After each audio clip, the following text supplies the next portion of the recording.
జగన్ పాలన అధ్వానంగా ఉందన్న వైసీపీ రాష్ట్రాన్ని అప్పుల కుప్పగా మార్చేసిందని సిపిఐ రాష్ట్ర కార్యదర్శి రామకృష్ణ విచారం వ్యక్తం చేశారు. రాష్ట్ర అప్పులపై శ్వేతపత్రం విడుదల చేయాలని డిమాండ్ చేశారు రామకృష్ణ. 4 ఏళ్ల పాలనలో 11 లక్షల కోట్ల అప్పులు చేసి దేశంలో ఏపీ పరువు ప్రతిష్టలను మంటగల్పేలా చేశారని ఎద్దేవా చేశారు. ముఖ్యమంత్రి జగన్ ఇకనైనా నియంతృత్వ పోకడలను మానుకోవాలని సూచించారు రామకృష్ణ.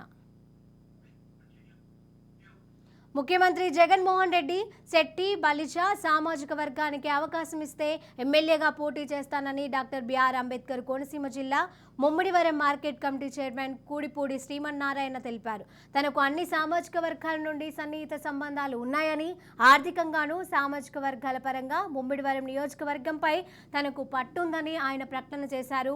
ముమ్మిడివరం ఎమ్మెల్యే పొన్నాడ సతీష్ సామాజిక వర్గానికి చెందిన యానానికి చెందిన కీలక నేత. ఇటీవలే పొన్నాడపై తీవ్ర విమర్శలు చేశారు. ఇప్పటికే టీడీపీ జనసేన పొత్తుతో నియోజకవర్గంలో అభ్యర్థులు ఎంపిక జరగకపోవడంతో భవిష్యత్తులో ఈ పరిణామాలు దేనికి దారి తీస్తాయోనని ఆయా పార్టీ అధినాయకులు మల్లగొల్లాలు పడుతున్నారు.